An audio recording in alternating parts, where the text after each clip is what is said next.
Dun dun dun dun. Welcome back, YouTubers, to the Unhinged Zombie Hunter Clan from your host, John. And I'm bringing you back. Sorry, I had to try that for a new reference because I'm trying a new bit of new materials at some point. But yeah, welcome back to the Unhinged Zombie Hunter Clan by me, John, aka Unhinged Zombie Hunter. I'm bringing you another Yu-Gi-Oh! Deck profile. Now, this is one I have brought you people in the past, and you liked it. I'm bringing back the most devastating deck that ever schooled anyone. I'm bringing back Resonation of Darkness. So, yeah, there's been a slight few changes to this deck since the new, Since the new Soul Fusion hit us now in the TCG. So yeah, without further ado, I'm going to crack on into the deck and take you through what's changed. So far, we still have the main boss monster, Darkest Diablos, Lord of the Lair. Still the best boss monster for the Lair of Darkness. I recommend at some stage, if any beginners who want to play Lair of Darkness or build their own version of Resonation of Darkness, I recommend picking up a whole 3 boxes of Lair of Darkness, either on, Mad Card, Magic House, or Bing and Collectibles. I recommend you check those websites out. Even though Bing and Collectibles is an American website, you can use it for Britain, I think. I'm not 100% sure. Don't quote me on that. But let's crack back into the deck. So yeah, 2 Darkest Diablos as normal. Still can't go wrong without the Searcher for the field spell, the Great Aram, the Wicked Warden. Still the best. And the quickest way to get him to your hand, like that. And who can forget the lovely Lilith, Lady of Lament? She's still a diva, but she's still good at her job. Now, this is where the changes have come into motion. I do still run some old cards that I have played for in the past, but this is where the changes have now come into motion. I do now play 1 copy of Tour Guide. Tour Guide from the Underworld. Yeah, this card will allow me to search out any level 3 monster I need. So that goes double for Lilith and any of my other level 3s. After Lilith, I do run, my Tour Guide. When I said about other level 3s, I mean the 2 Underworld Rhinos. Yeah, these bad boys, I'm just calling them Underworld Rhinos because they're going to be part of the Lair of Darkness. So yeah, they're another card I can search, I think. Hang on. No, wait, can I? Holy shit, I can and all. They're fiends. Oh, that's even bloody better. Just because their attribute is Earth, they're still fiend types. That's bloody excellent. Now, it's also excluding that, I still do run Dusk Shield at 2. You can't go wrong without Dusk Shield. He's still the heart and soul for the Full Force Virus Trap. But yeah, and now, moving back on to the oldest part of the engine, which made the Resonation of Darkness so good. 2 Dark Resonators. 1, 2, 3 Red Resonators. Still the best. And of course, the last of the Resonators, the 2 Synchron Resonators. You still got to play Red Resonator at 3, even though you could play it in the new Cybers, which is Salmon Grade, which we got in Soul Fusion. I recommend getting a lot of playsets of these to mix them up with other decks, but this deck only requires 2 Dark Resonators, 2 Synchron Resonators, and 3 Red Resonators, but more plays that you will see soon enough. Right. I'll bring you up some of the other cards that go with the Resonators. Hang on a minute, I have to sort my finger out. I bring back to you the 3 copies of Red Warg. Still a staple in this deck. Red Warg. When you normal summon a Resonator monster, you can half this monster's attack points to 400 and summon this card in defense mode. It's a no-brainer. It's also another target for your Full Force Virus. And last but not least, because we got the new wrestling monsters from Soul Fusion. Yeah, that's right. We got new wrestling monsters. Gokis are no longer just on their own. We now have their tag team partners, the Dino Wrestlers. And the only Dino Wrestler this deck is ever going to run is 3 copies of Dino Wrestler Pankatops. I think that's right. Yeah, Pankatops, the Triceratops monster. His special ability fuck me. He's a level 7, but if your opponent controls more monsters than you do, you can special summon this guy like Cyber Dragon. But Cyber Dragon only knows if you have one monster on your opponent's field. But this one will flipping well destroy your opponent. I mean, come on. It has 2,600 attack points. When have we ever seen a monster that resembled Cyber Dragon, and Cyber Dragon only has 2,100 attack points?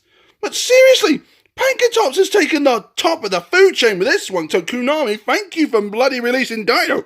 Excuse me, had an air bubble. Thank you for releasing Dino Wrestlers. Okay, that is it for the main monster lineup. Now moving on to the spell lineup.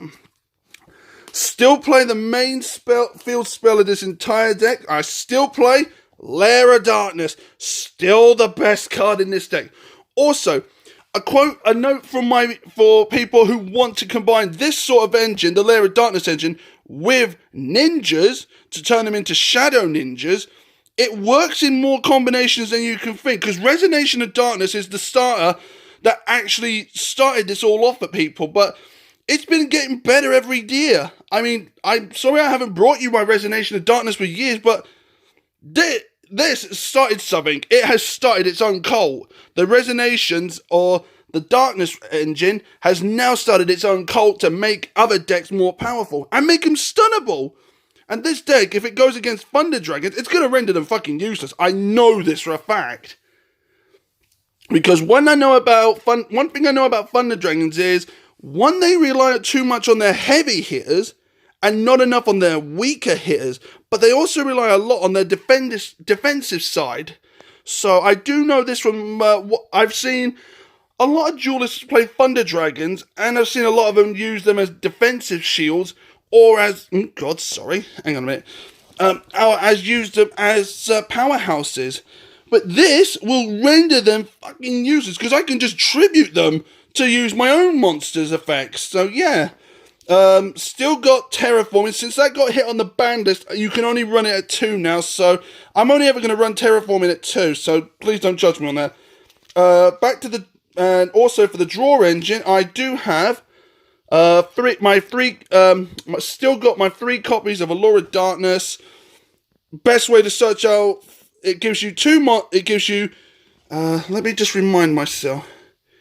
You draw 2 cards, then banish 1 dark monster from your hand. So in a way, it helps this deck because it helps get to the cards you want. But in the bad way, you have to discard 1 dark monster. If you don't have a dark monster, you have to get rid of your whole hand. And it does help with a dead hand, but it doesn't help you in a long run, because if there's a card you need from it, you're fudged. One way or the other, you are fudged. For the rest of the engine, I still run the 3 resonator calls, because how else were you going to get the resonators to your hand if you don't have this card to back it up? And then the next part of the spell lineup, I'd still run the 3 copies of Reoccurring Nightmare. Still the best way to get Aram and Lilith and Pankatop. And Pankatops now out of your graveyard and back into your hand. Wait. Sorry, not Pankatops, because he's not a dark type, so I have to rephrase that. Only Lilith and Aram can get taken out of your graveyard, so apologies for that. I apologise. I'm not trying to get people's hopes up. I know Reoccurring Nightmare can get 2 monsters with 0 defense points, but it has to be Dark Fiend, so Pankatops doesn't really count as a Fiend. He counts more as a Dino Wrestler, so I'm sorry about that. And for the last of the spells, I do run the 1 enemy controller. Now, this was one that was recommended to me by my friend Joe at Zephyr War Games. I recommend you check out the crew at Zephyr War Games. I will leave a link in the description down below for you to check their channels out. And check out Cyber Knight's channel as well. But yeah, the enemy controller, the way this card works is you contribute one of your own dark monsters if you've got Diablos in your hand, and take control of one of your opponent's monsters. You can still summon Diablos for free without having to tribute. So it's a quick way to get Diablos back from the graveyard or from your hand. Moving on to the traps, I still run the 3 Grinning Grave Viruses. Still can't go wrong with this card. It literally still schools your opponent over. Still got the 3 Deck Devastations as normal, because what would it be without weakening your opponent's deck with their weaker monsters? And like I said in some of my previous videos, this deck can actually stun Gokis. They can't make any of their plays. It renders them completely useless. And that also includes, when you've got Lair of Darkness on the field, even though Goki the Giant Ogre is unaffected by monster effects, I can still use my traps to tribute him and use him for a trap play. And I can still pull off some weird combos with that. So yeah, Giant Ogre's one weakness is he can be tributed, if he's a dark monster, by Lair of Darkness for any of these traps. Take that into consideration, people. Gokis have one weakness.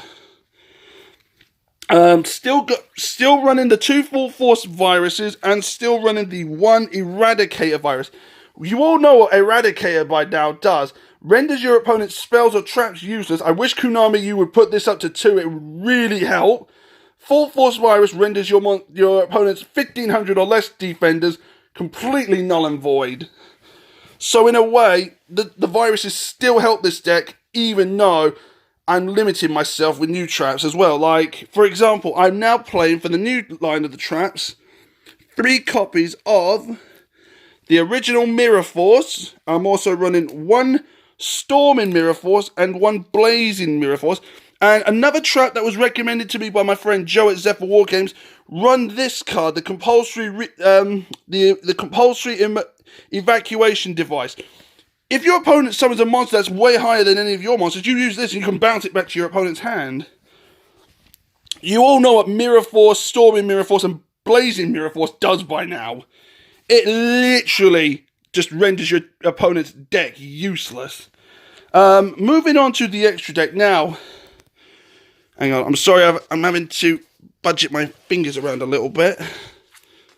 The Synchro lineup is still the same, but with some twists. Oh, hang on a minute. Still got 3 high-speed Roin Chambaras.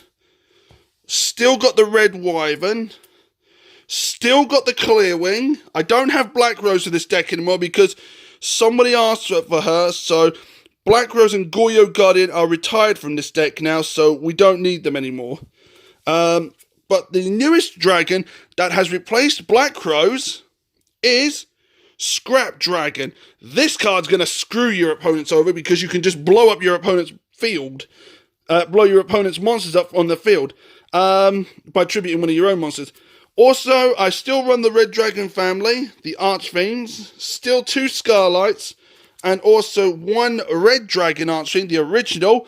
So I still run the Archfiend family, just making sure I haven't missed any, and no, I have not. And also, the Archfiend's baby brother, Bills of the Diabolic Dragons, still run him. But since we got the legendary hero decks, now we can play the biggest bastard of, pardon my French, do not copy that, the biggest bastard of this entire deck. We can now play, since it's a dark, we can finally play Bills' upgrade form. It's finally TCG legal, folks. We can play it. This card is Bills' upgrade. It has 4,000 attack points, 4,000 defense points. And this card can't even be destroyed or by card effects or by battle. And here's the best part. When this card attacks, your opponent's monster is sent attack points and defense points are reduced. I don't know if it's defense, I'm not too sure. But its attack points are reduced to 0. Plus, all that damage you give to your opponent, it gets funneled into your life points. So it's another D-Arc. But it's so flipping cool. I mean, look at this card. The only synchro we've never had for Bills. And now we do. And yeah, we finally have it. Now, for the Link lineup for this deck, now I do run only a few Link monsters. I run the 1 Power Code Talker because it's vanilla. The 1 Transcode Talker because it requires 2+ effect monsters. And the 1 Decode Talker, so this deck does run 3 Link 3 monsters. So Decode's there to buff himself up and negate effects. Transcode's there to get this Decode or Transcode out of your graveyard and back onto the field and buff their attack points up. Power Code's there just to buff your bloody monsters up. And the last Link monster, which is the final one, and this is a Link 4, which was recommended to me by my friend Joe at Zephyr War Games for either Dino Wrestlers or Gokis. I recommend. It doesn't matter about their effects, but it's there as a protector, and I recommend you try it. I recommend trying let me get this right. Agvisho Dragon. It's Agave Dragon. Leave a comment if you know what this card's name is properly. I cannot pronounce it for shit. I'm sorry. But that's the only link for that this deck will run. And as you already know, I still have a shit ton of tokens to go with this deck. So yeah. But yeah, the return of Resonation of Darkness with the biggest update and twists. Let me know what you people think about this deck in the comment. Do you like it still? Do you want it to be a beginner's deck or an advanced deck? Or would you like it to be both? Let me know in the comments down below. Thank you for watching. Please don't forget to subscribe if you are new. It helps the channel out a ton. Please remember to leave a like, leave a comment, and I'll see you all in the next episode of the Unhinged Zombie Hunter Clan. So, till then, folks, keep dueling and enter the brains. Goodbye.